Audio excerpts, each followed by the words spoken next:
یہ مختلف تفسیروں کے حوالے جن کے اندر یہی بات آ رہی ہے کہ وہ جنت میں ہے، جنت میں زندہ ہے، جنت میں اس کو داخل کر دیا گیا۔ یہ در منصور صفحہ 264 جلد نمبر 5، در منصور صفحہ 264 جلد نمبر 5، سمجھے؟ وہاں بھی لفظ فَأُخِذَ فَقُذِفَ فِي النَّارِ فَقَالَ اللہ تعالیٰ ادخل الجنہ۔ یہ در منصور نے لکھا ہے، ان کافر و مشرکوں نے اس کو پکڑا تھا اور پکڑ کر اس کو جلایا تھا، اسے آگ میں پھینک دیا تھا، ظالموں نے جلایا تھا۔ جسم اس کا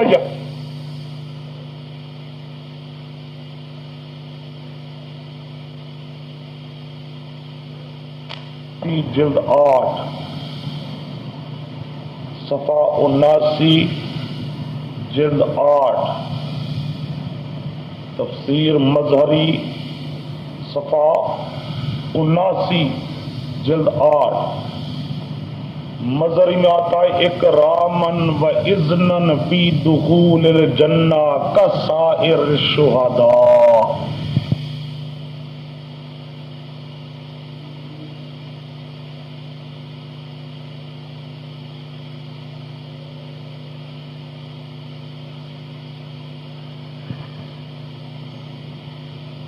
تفسیر مظہری کے لفظ کو ذرا توجہ کرنا، آپ کے پاس لکھا ہوا نہیں ہے، اکرامم و اذنن فی دخول الجنہ کسائر الشہداء، جس طرح تمام شہیدوں کے لیے یہی قانون، تمام شہیدوں کے لیے کہ وہ جنت میں زندہ ہوتے، جس طرح تمام شہیدوں کے لیے قانون ہے ان کو جنت میں داخل کر دیا جاتا ہے، اس کو بھی اللہ پاک نے اکرامن، اس کی عزت کرتے ہوئے، اذنن فی دخول الجنہ، جنت میں داخل ہونے کا اذن دیا گیا اور اس کو داخل کر دیا گیا، جس طرح تمام شہیدوں کا یوں ہی اکرام کیا جاتا ہے اور ان کو جنت کے اندر داخل کر دیا جاتا ہے۔ تفسیر مظہری صفحہ 79 جلد نمبر 8، اسی کے قریب قریب عبارت ہے یہ مختلف دوسری تفسیروں میں۔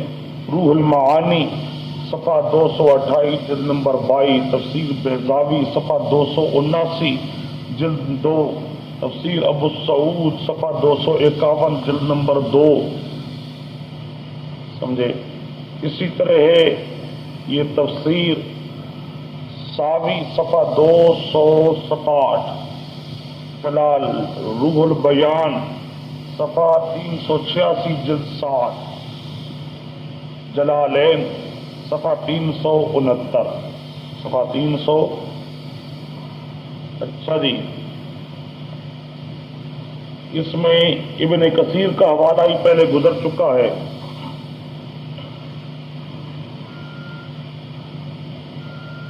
ابن کثیر نے یہاں پر یہ لفظ لکھا ہے، یہ لیتا کی طرف جو اشارہ کیا ابن کثیر نے کیا ہے، وہ کہتے ہیں قال ابن عباس نصح قومہ فی حیاتہ بقولہ یا قوم اتبعوا المرسلین وبعد مماتہ فی قولہ یا لیت قومی یعلمون۔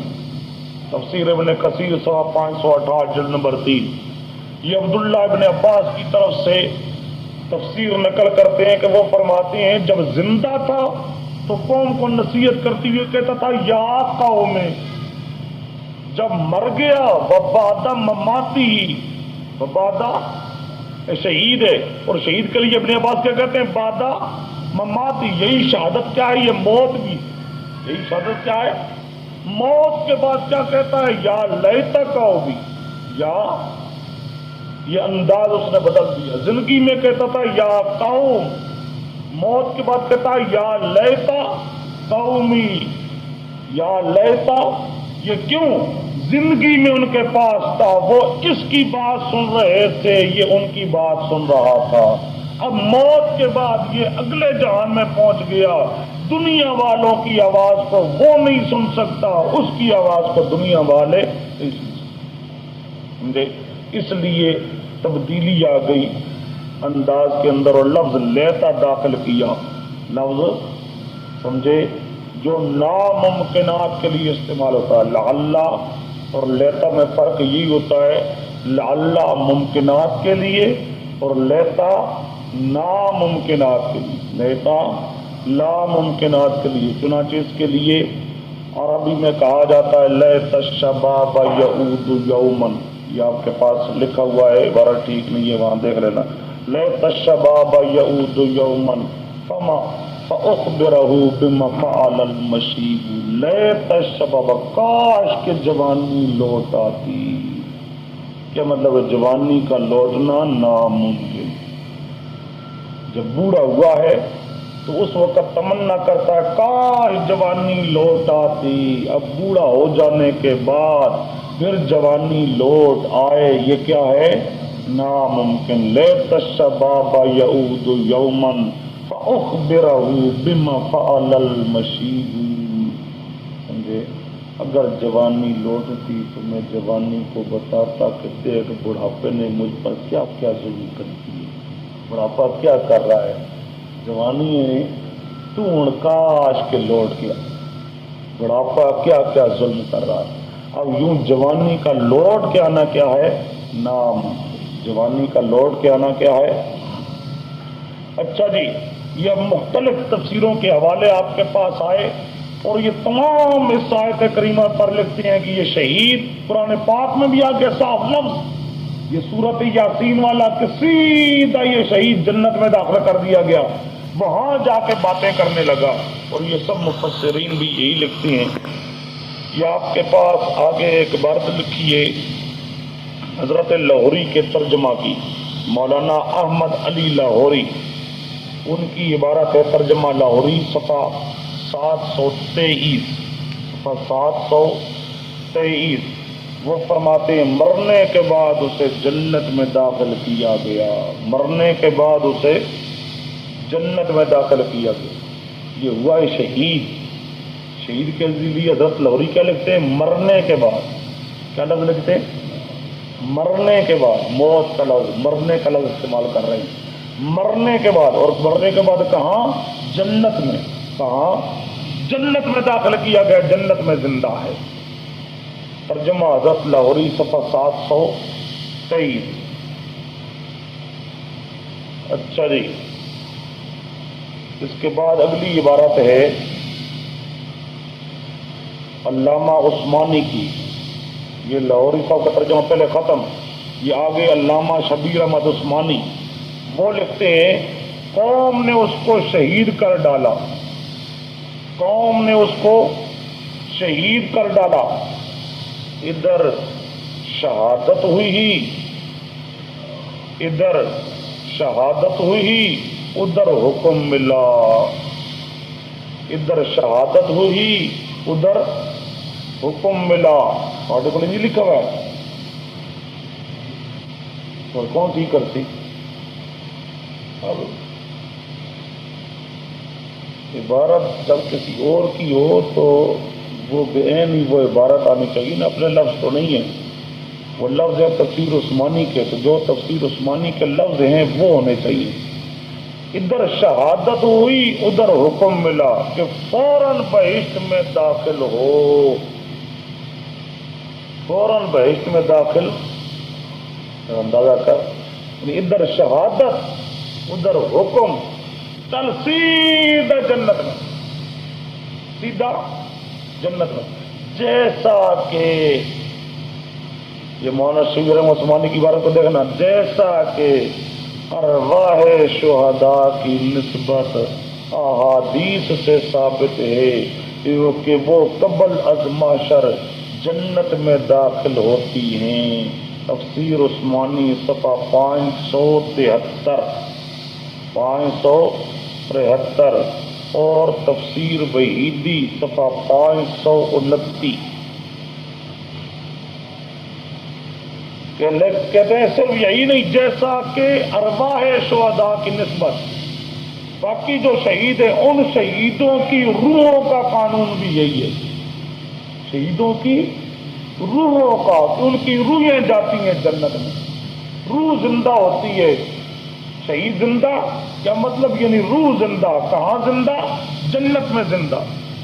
ارواح شہداء کی نسبت احادیث سے ثابت ہے، احادیث سے کہ وہ قبل از معشر جنت میں داخل ہوتی ہیں۔ اب یہ تو قرآن پاک کی آیت بتا رہی ہے نا کہ وہ جنت میں چلا گیا، اسی طرح حدیثوں سے بھی ثابت ہے کہ شہید کی روح جنت کے اندر زندہ ہوتی ہے، شہید کی روح جنت کے اندر زندہ ہوتی ہے، تو روحانی زندگی اور جنت والی زندگی ہوتی ہے۔ اس جسم والی زندگی، اس جسم والی زندگی کے جسم میں روح داخل ہو اور یہ جسم زندہ ہو، یہاں دنیا کے قبر والی زندگی ہو، یہ بات نہیں، بلکہ جنت والی زندگی۔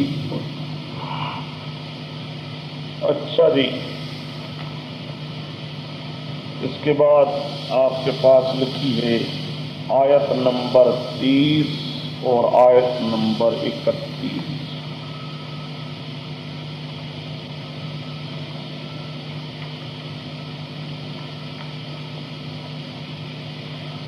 وَلَا تَقُولُوا لِمَن يُقْتَلُ فِي سَبِيلِ اللَّهِ أَمْوَاتٌ،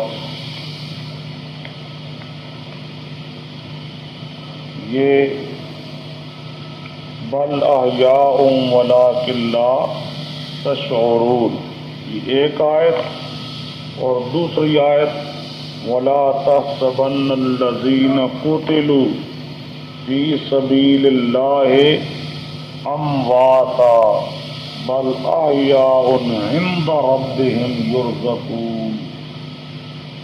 پہلی آیت ہے سورۃ بقرہ کی آیت نمبر 154 پارہ 2، سورۃ بقرہ آیت نمبر 154 پارہ 2۔ دوسری آیت وَلَا تَحْسَبَنَّ الَّذِينَ قُتِلُوا فِي سَبِيلِ اللَّهِ امواتا، یہ سورت آل عمران آیت نمبر 169، آیت نمبر 169 پارہ 4، پارہ یہ وہ آیت کریمہ ہے جس کو یہ بڑا بگاڑنے کی خواہاں کوشش کرتے ہیں۔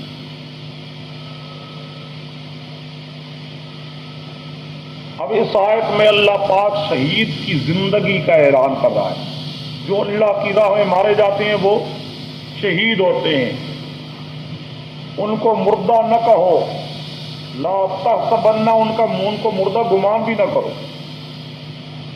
وہ زندہ ہیں، عند ربہم یرزقون، ان کو رزق بھی دیا جاتا ہے، کھاتے پیتے بھی۔ اب اس آیت کریمہ سے ہمارا فریق مخالف استدلال کرتا ہے کہ جسم زندہ ہوتا ہے، جسمانی حیات۔ ہم کہتے ہیں یہ آیت کریمہ جسمانی حیات نہیں، روحانی حیات اور جنت والی حیات۔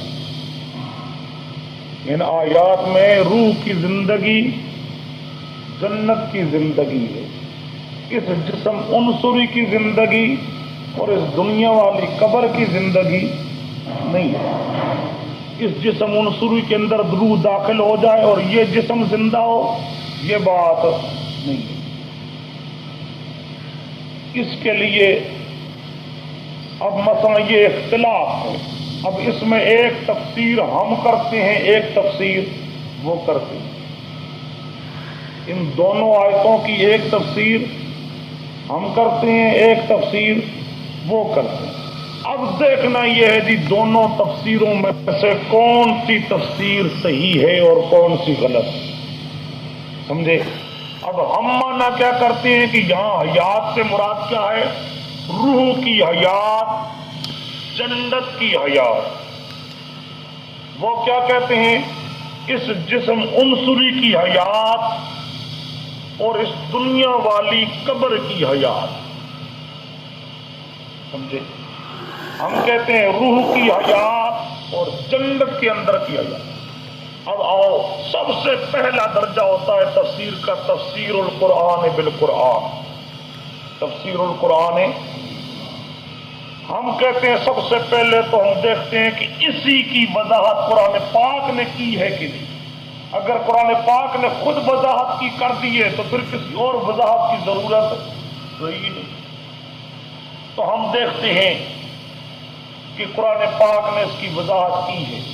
چنانچہ سورۃ یاسین میں اللہ پاک نے شہید کا ذکر کیا، شہید کا ذکر کیا، اور وہ ایسی آیت ہے کہ جہاں ہر ایک کو ماننا پڑتا ہے کہ اس صاحب یاسین کا جسم یہاں دنیا کے اندر رہ گیا تھا اور اس شہید کو سیدھا جنت کے اندر داخل کر دیا گیا تھا. قرآن پاک کہتا ہے قیلا ادخل الجنہ. عبارت دیکھ لو اپنی، قیلا ادخل الجنہ، جنت میں داخل ہو جا، جنت میں داخل. اور یہ صریح ہے آیت اس بات میں کہ شہید کی زندگی جنت والی زندگی ہے، یہ دنیا کی قبر والی زندگی نہیں ہے. اور جس کو کہا گیا ہے جنت میں داخل ہو، کالا، وہ جنت میں جا کے پھر بولنے لگا ہے. یہ واضح بات ہے، یہ جسم یہاں تھا، یہ جسم جنت کے اندر گیا بھی نہیں، اور یہ جسم مر چکا تھا، اس کے اندر تو بولنے کی کوئی طاقت بھی نہ تھی. تو بول رہا ہے. کون سی چیز بول رہی ہے؟ روح بول رہی ہے، روح بول رہی ہے، جنت کے اندر بول رہی ہے کالا یا لیتا قومی یعلمون. اب یہ آیات کریمہ ان دونوں آیتوں کی تشریح کرتی ہے. ان دونوں آیتوں میں شہید کی جو زندگی ہے اس دوسری آیت نے بتا دیا کہ اس زندگی سے مراد جنت کی زندگی ہے، روح کی زندگی.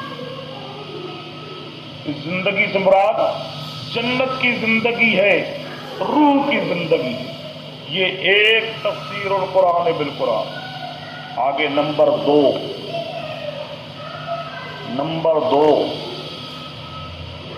ان دو آیتوں میں دوسری آیت میں لفظ آ رہا ہے احیاء عند ربہم. احیاء عند ربہم، فی قبورہم کا لفظ نہیں،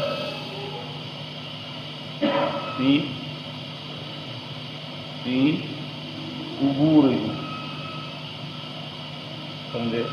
وہ حاصل نہیں بھی عند ربہم زمانہ کیجیے فی قبورہم. کیوں؟ عندہ بھی ظرف، فی بھی ظرف. سمجھے؟ فی قبورہم تو ادھر عندہ ربہم، ہم دے بدلے ہم، فی دے بدلے عندہ. سمجھے؟ یا عندہ کے بدلے میں فی، عندہ بھی ظرف، فی بھی ہم.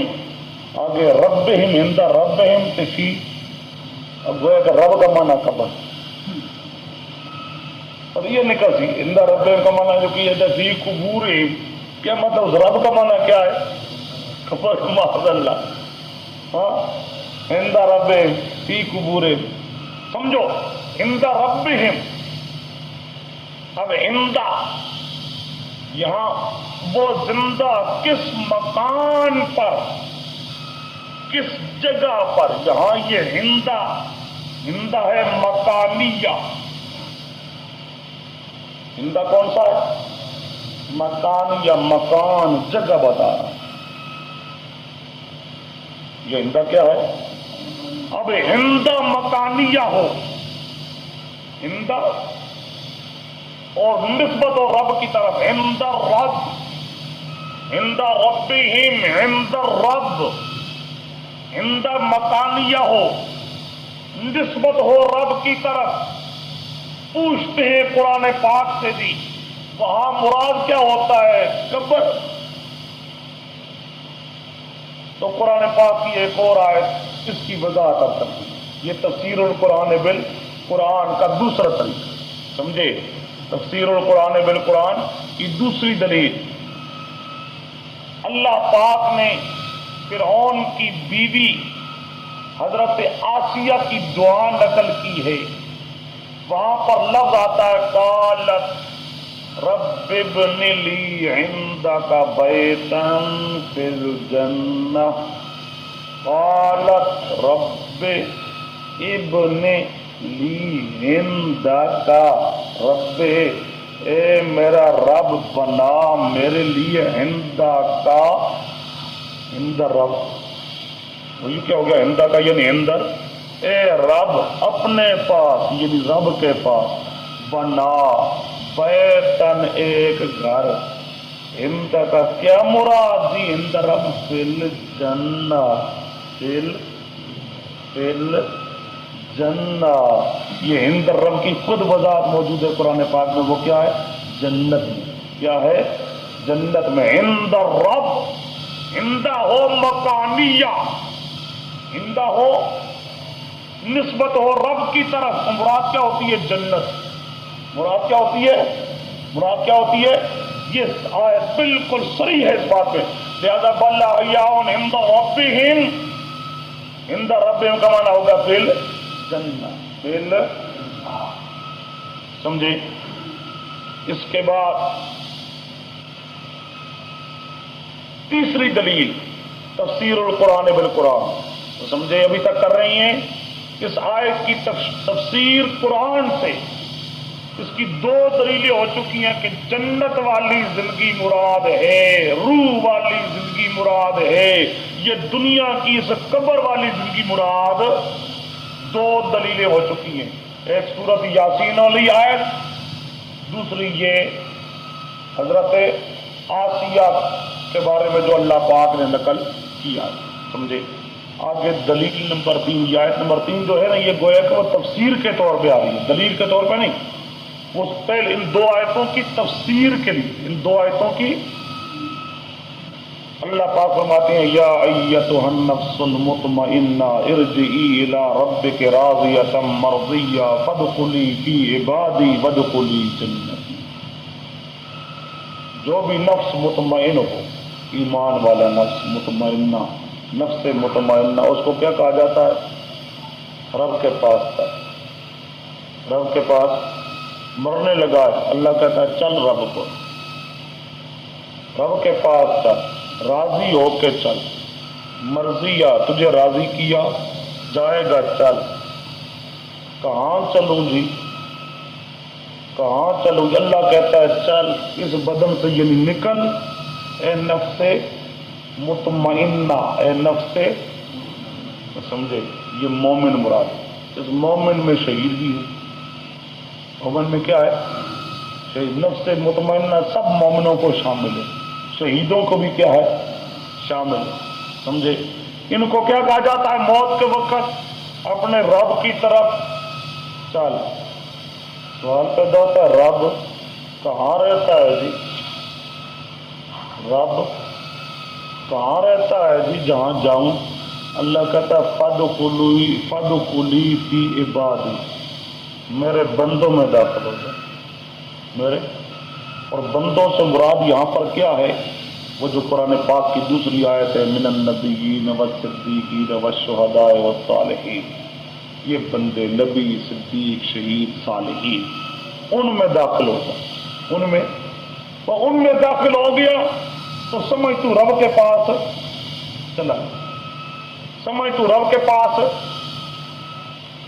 اچھا اللہ نبی، صدیق، شہید، صالح کدھر ہیں، یہ قبر، یہاں نبی کی قبر میں چلا جاؤں، یہاں صدیق کی قبر میں، یہاں شہید کی قبر میں چلا جاؤں، صالحین کی قبر میں، اللہ ساتھ ہی واضح کرتا فادخلی جنت، جنت میں چلا، جنت میں، گویا کہ جنت میں یہ سارے نبی، صدیق، شہید، صالحین سب زندہ جنت میں، تو بھی چل جنت میں، تو بھی چل، بالکل صحیح ہے، سمجھے۔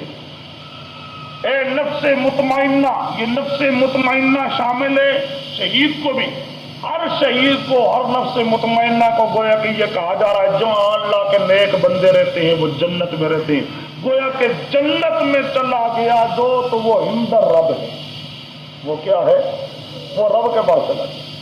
وہ کہاں چلا گیا؟ رب کے پاس چلا گیا. جنت میں داخل ہو جا. اب یہ آیت کریمہ بھی واضح کرتی ہے کہ شہید زندہ ہے رب کے پاس. کیا مطلب؟ جنت میں. کہاں پر زندہ ہے؟ سمجھے؟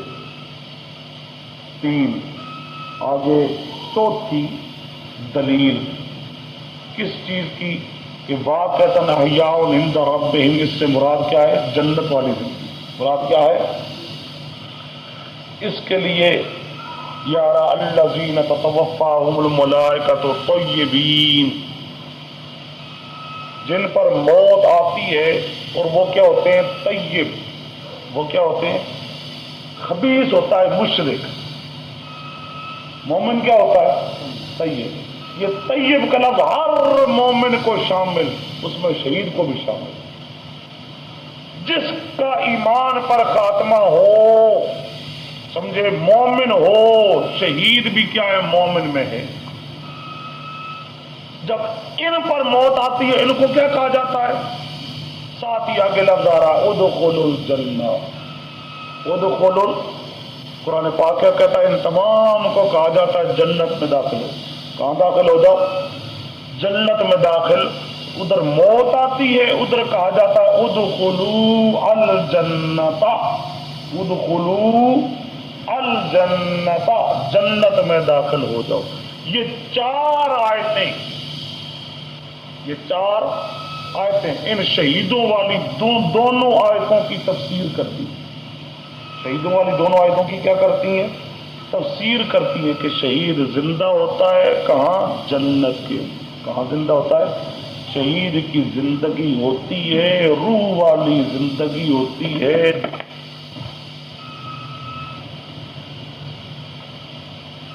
یہ ہو گیا جی تفسیر القرآن بالقرآن. یہ تفسیر کا جو پہلا درجہ تھا، تفسیر القرآن بالقرآن جو پہلا درجہ تھا، اس پہلے درجے میں ہی وہ تفسیر ثابت ہوئی جو ہم کہتے ہیں. ان کی تفسیر وہ کوئی. جب قرآن پاک سے ہی تشریح ہو گئی ہے، اب حدیث تو اس کے خلاف کر سکتی نہیں ہے. سمجھے؟ تو ہم کہتے ہیں ہماری تفسیر جو ہم مانا کرتے اپنی طرف سے نہیں کرتے، وہ خود اللہ نے دوسرے مقام پر خود واضح کیا ہے. ہماری تفسیر قرآن پاک کے مطابق، تمہاری تفسیر قرآن کے خلاف. تمہاری تفسیر قرآن کے سمجھو. اور دوسرے نمبر پہ آؤ، تفسیر القرآن بالحدیث. تفسیر القرآن چلو جی. اب یہی جو آیت ہے نا شہیدوں والی، جب یہ نازل ہوئی تو عبداللہ ابن مسعود کہتے ہیں کہ ہمیں اس آیت کا معنی سمجھ نہ آئے. یہ صرف ابن مسعود نہیں، وہ کہتے ہیں انا قد سألنا، یعنی ہم جو صحابہ تھے ہم تمام کے لیے یہ آیت ایسی بن گئی کہ ہمیں سمجھ. تو ہم نے فیصلہ کیا جی رسول پاک سے اس آیت کا مطلب سیکھی. اس آیت کا، یہ آیت کہتی ہے شہید زندہ ہے، اس کو مردہ نہ کہو، اس کو مردہ نہ کہو، مردہ گمان بھی نہ کرو. حالانکہ ہم تو مردہ اس کو کہتے ہیں، مردہ اس کو گمان تو لگ رہا، یقین کرتے ہیں. مردہ یقین کرتے ہیں تب دفن کرتے ہیں، ورنہ صرف گمان پر تو آدمی دفن بھی نہیں کر سکتا. پکا جب یقین ہو جائے کہ مر چکا ہے تب دفن کیا جاتا ہے. ہم تو مردہ ہونے کا یقین کرتے ہیں، پھر جنازہ پڑھتے ہیں. جنازہ زندے کا تو نہیں پڑھا جاتا. پھر جنازے میں دعا پڑھتے ہیں، اللہ اغفر لحینا و میتنا. میت کہتے ہیں، خدا کہتا ہے نہ کہو. ہم سب کچھ کہہ رہے ہیں، کر رہے ہیں، اور یہ سارا کام جو ہم کر رہے ہیں اپنی طرف سے تو نہیں کر رہے. رسول پاک نے یہ طریقہ سکھایا ہے کہ جنازہ بھی پڑھو، دفن بھی کرو. اور رسول پاک بھی خود بخود تو نہیں کوئی تعلیم دیتے. وما ينطق عن الهوى ان هو الا وحي يوحى. دین کے معاملے میں اللہ کا حکم ہوتا ہے، گویا کہ اللہ ادھر حکم دیتا ہے کہ ان کو مردہ کہو، مردہ کہو، مردہ سمجھو، یقین کرو، دفن کرو، جنازہ پڑھو، ادھر کہتا ہے مردہ نہ کہو۔ ہمیں ان آیتوں کا مطلب سمجھ نہیں آیا تو ہم نے رسول پاک صلی اللہ علیہ وسلم کی بارگاہ میں درخواست کی کہ آپ ہمیں سمجھائیں۔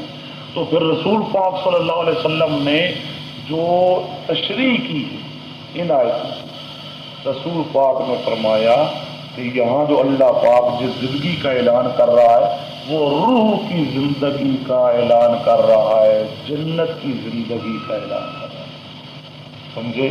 رسول پاک صلی اللہ علیہ وسلم نے جو حدیث میں وضاحت فرمائی ہے وہ کیا؟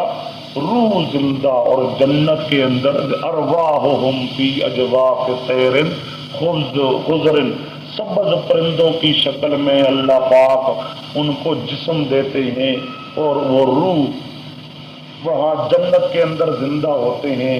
لہا قنادیل معلقۃ بالعرش تصرف من الجنت حیث شاء، جنت میں جہاں چاہتے ہیں چلتے پھرتے رہتے ہیں، جنت کے اندر زندہ ہوتے ہیں، روح زندہ ہوتے۔ اب اس آیت کریمہ کی یہ تشریح کی کس نے؟ رسول پاک صلی اللہ علیہ وسلم۔